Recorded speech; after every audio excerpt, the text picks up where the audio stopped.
테슬라 소식입니다. 1. 한 달간 주가 23% 빠진 테슬라.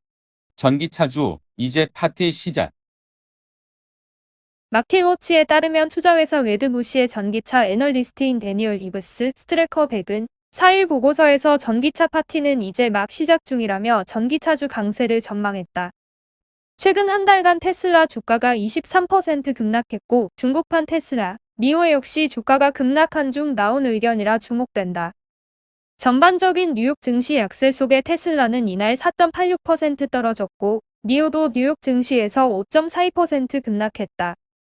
이들은 최근 전기차주 약세가 전반적인 시장의 위험 회피 확산 및 전기차 핵심 시장인 중국 시장의 1월 전기차 판매 둔화에 따른 것이라고 짚었다. 그러나 투자자들이 아직 전기차주를 버릴 이유가 없다는 의견을 내놨다. 우선 반도체 부족에 따른 생산 차질이 이번 달 동안 정상화될 것이라는 예상이다. 전 세계적인 자동차 반도체 부족이 테슬라, 니오의 생산에도 어느 정도 영향을 미쳐왔지만 이 부분이 해소되리란 전망이다. 니오의 경우 지난 1일 발표한 실적으로 인해 주가 하락세가 커졌는데 이들은 전년 동기 대비 100% 늘어난 매출에 주목해야 한다고 설명했다. 실적 발표 후 낙폭이 과도하다는 의미다. 특히 단기적으로는 중국이 전기차 시장의 핵심 축이 될 거라면서 올해와 내년 중국에서 눈에 띄는 전기차 수요가 있을 것으로 봤다.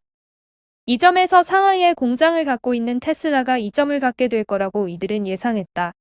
니오, 바이디, 샤오펑, 리오토 등 중국 기업들도 전체적인 중국 시장 수요를 감안하면 긍정적이라고 진단했다. 전 세계적으로 전기차 시장이 확대될 거란 전망도 이어갔다.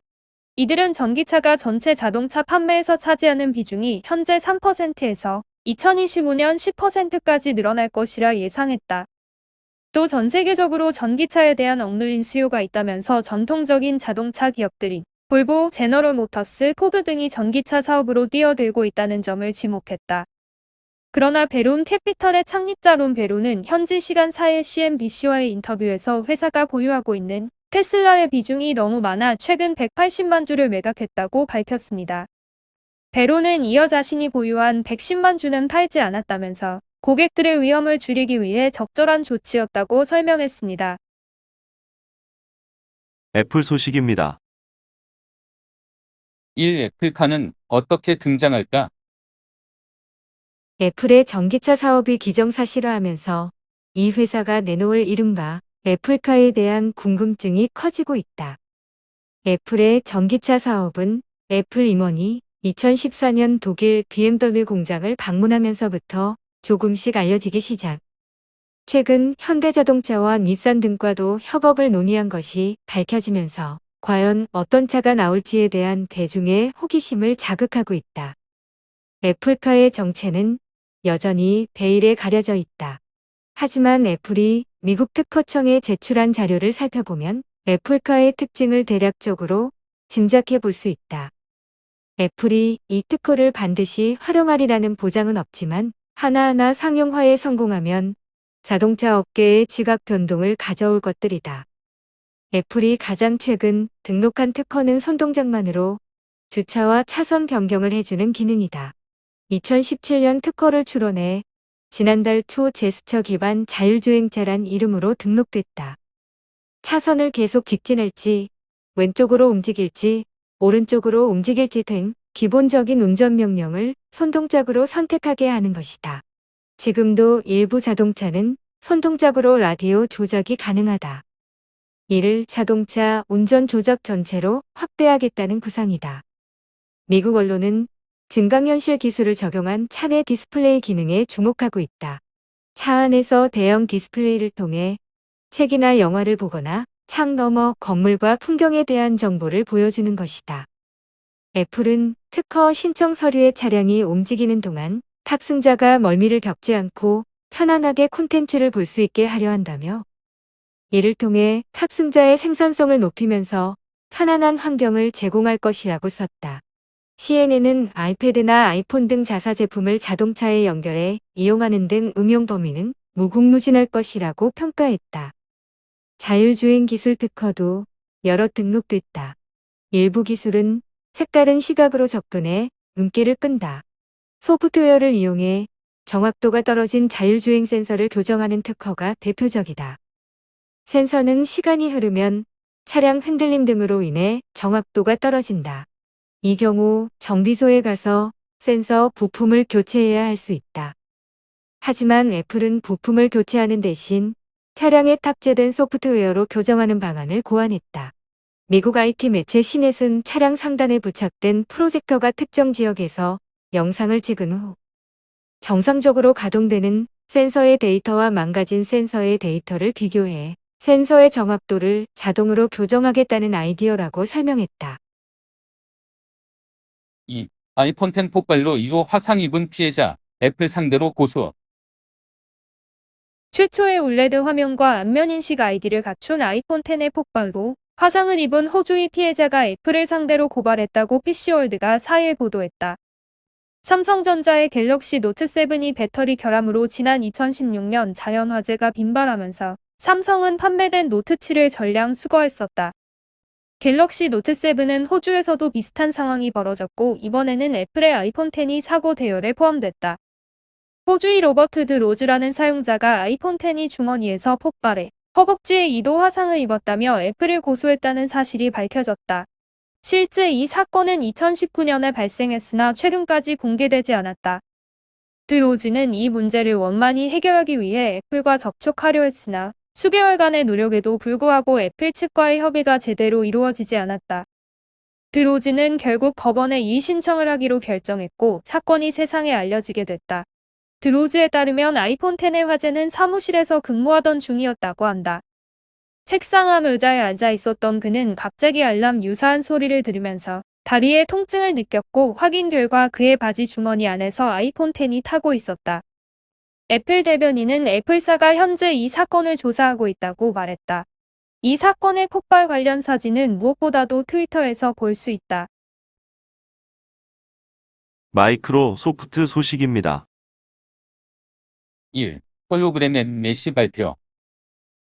마이크로소프트가 새로운 증강현실 앱 메시를 공개했습니다. 2일 CNBC에 따르면 마이크로소프트는 메시 클라우드 서비스를 통해 사람들이 홀로그램을 공유하고 다른 이들과 소통하고 낙서하며 자신의 아바타를 생성할 수 있다고 밝혔습니다. AR이란 컴퓨터에서 형성된 이미지를 현실 세계에 반영하는 기술입니다. 현재 애플과 페이스북 등 주요 기술 기업들이 스마트폰을 대체할 차세대 컴퓨팅 플랫폼으로 개발에 박차를 가하고 있습니다. 마이크로소프트는 메시를 통해 AR 시스템이 없더라도 가상현실에서 다른 이들과 함께 어울리는 것을 구현할 예정입니다. 마이크로소프트는 사람들이 PC나 태블릿, 스마트폰 등 다양한 디바이스를 통해 메시에 접근하는 것이 목표라고 설명했습니다. 마이크로소프트는 코로나19 대유행으로 재택근무가 늘어남에 따라 메시를 공동작업, 앱과 같은 자체 어플리케이션과 연동시켜 사용자를 늘릴 계획이라고 밝혔습니다. 아마존 소식입니다. 1. $3,000 지지선 위협. 배당 귀족주로 변했다.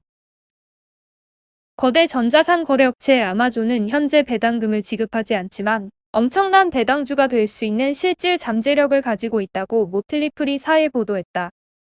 훌륭한 배당주의 주요 척도는 지속 가능성이다. 기업이 주주들에게 배당금으로 지급한 수익 비율이 너무 오랫동안 너무 높아지면 단기 부채 등의 문제가 생길 수 있다. 결국 배당을 줄이거나 중단이 될 수도 있다. 고배당주의 또 다른 척도는 이 회사가 반복 고객의 기반을 키우고 있는지 여부다. 이는 고객이 회사의 제품과 서비스를 높이 평가함을 시사하고 장기 전망으로 회사의 매출과 순이익을 늘리는 데도 도움을 준다. 이러한 일관성은 배당금을 유지하고 심지어 배당금 지급 비율을 크게 변경하지 않고 증가시킬 수 있다. 현재 최우선 과제는 성장에 대한 투자다. 보통 수익에서 지불되는 배당금에 있어 주목하지 못한 점은 이 회사가 아직 수익을 다른 용도로 쓸 방안을 모르는 경우가 많다는 것이라고 모틀리플은 설명했다. 기업은 순이익으로 무엇을 할지 결정할 때 몇 가지 선택권이 있다. 한 가지 옵션은 성장 기회에 투자하는 것인데 아마존은 이를 상당히 공격하는 방식으로 하고 있다. 아마존의 최근 3년간 총 순이익은 $430억 달러였다. 같은 기간 동안 아마존은 590억 달러를 부동산, 공장, 그리고 장비에 투자했는데 이는 흔히 자본 투자라고 불린다. 아마존은 다양한 성장을 위해 사업 확장 노력에 집중하고 있다. 그 투자들은 결실을 맺고 있다. 아마존은 지난 10년 동안 연평균 32.4%의 복합금리로 주당 순이익을 증가시켰다. 순채무율은 약 31억 5천만 달러에 불과하고 아마존의 2020년 연간 총매출은 약 3,860억 달러였다는 점을 감안하면 손쉬운 운용이 가능하다. 수익성이 좋은 확장 기회를 찾을 수 있는 한 아마존은 계속해서 수익을 재투자할 것이다. 다만 아마존은 결국 총 수익을 배분할 장소를 찾을 수 있는 것 이상의 고민을 할 시점에 도달할 것이다. 그때 경영진은 배당을 고려하기 시작할지도 모른다. 아마존은 빠른 속도로 매출과 순이익을 늘리고 있다. 수익성이 높은 성장 기회를 넘어 현금이 있는 지점에 이르며 남은 현금을 주주들에게 돌려주기 시작할 것이라고 모틀리플은 강조했다. 이 지점에 도달하는 데 시간이 오래 걸릴수록 배당을 원하는 투자자들에게는 더 좋을 수 있다. 이는 아마존이 성장을 위한 수익성 있는 분야를 계속 찾고 있다는 것을 의미해 장기 전망으로 더 크고 더 지속 가능한 배당으로 이어질 수 있다. 현재 배당 귀족주는 아닐지 몰라도 아마존은 향후 그중 하나가 될 가능성이 크다고 모틀리플은 덧붙였다. 이날 아마존 주가는 미국 정규 주식시장에서 0.91% 하락한 2,977.57로 마감했다. 보잉 소식입니다. 1. 급등 기술주 멀리할 때. 보잉 사라. 미국 CNBC의 매드머니 프로그램 진행자 짐 크레머는 그간 급등한 기술주에서 빠져나올 때가 됐다고 진단했다. 크레머는 4일 방송에서 미국 국채금리가 가파른 상승세를 보이고 있다며 밸류에이션이 상승한 기술주가 더 뛰기 어려운 상황이라고 말했다.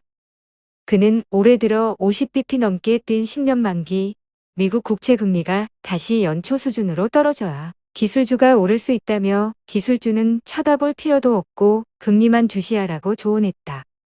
크레머는 코로나19 유행기를 맞아 치솟은 기술주들이 근거 없이 상승한 경향이 있다면서 설사 문제가 없더라도 보잉 주식을 사는 것이 나을 것이라고 설명했다.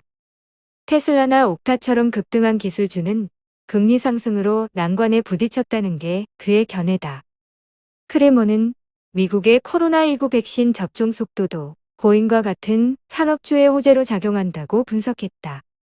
그는 백신이 대량 공급될 예정이므로 고통스럽겠지만 투자의 방향을 바꿔야 한다며 엔진을 만드는 커민스와 같은 기업에 투자할 때라고 언급했다. 크레머는 사람들이 오랫동안 잊었던 기업의 주식을 사야 한다면서 에머슨 일렉트릭, 잉거솔랜드, 파커 하니핀 등을 거론했다.